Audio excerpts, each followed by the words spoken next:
Welcome to my update on the textbook I wrote to teach homeschoolers world history. A Bible believer looks at world history, which I sell on Amazon and Lulu.com. And I'm just looking at things I want to revise and update. Now, I'm talking today about a contrast between the disaster at Aphek and the Battle of Talton in the Wars of the Roses. So in 929 BC, Baasha's entire dynasty in Israel is eliminated when Zimri rebels and assassinates his son, Elah, and all his descendants. The traitor only rules for 7 days before his overthrow and death. Now, the Syrian disaster at Aphek in 1 Kings 20:30 takes place in 900 BC. Modern historians scoff at the body count, as they did with regard to the Battle of Talton, which took place on a snowy Palm Sunday in 1461 in England's Wars of the Roses. Now, while chroniclers of the time offered a count of nearly 500,000 engaged in the battle with 30,000 dead, modern historians would only admit that a late medieval army could only field 10,000 or so. So, we were told that people whose livelihood depended on counting sheep and chickens could not count soldiers or corpses. However, the excavations at Talton since 1996 have produced a count of at least 30,000 human remains.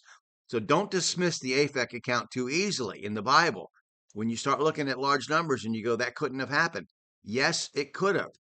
History might someday catch up to the Bible. God's hands in each of the aforementioned events is clearly seen and explained in the Bible accounts, explanation that no secular historian would accept. And I would add to you what Durant said, which I will repeat again, that most of history is buried in the dirt, and all the spades and shovels of archaeology will not uncover it. Let's face that.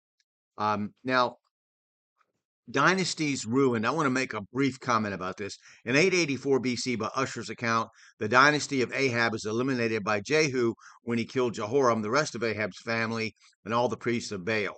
Reading through the books of 1st and 2nd Kings and 1st and 2nd Chronicles will give you the detailed accounts of the agony of Israel and Judah as they are ruled by good and bad kings and continue in apostasy until their destruction as independent nations.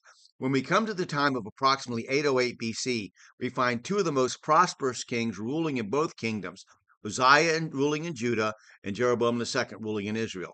Isaiah the prophet graced Judah with his presence as well as Joel. The ancient historian Codomanus noted that Joel prophesied prior to Amos because he predicted a coming drought that Amos said had already happened. During this time, Usher says that both Jonah and Hosea prophesied in Israel. So we'll stop there and pick it up with some contemporaneous events with Isaiah's prophetic career. I hope that you enjoyed this. Please click like and feel free to share your comments.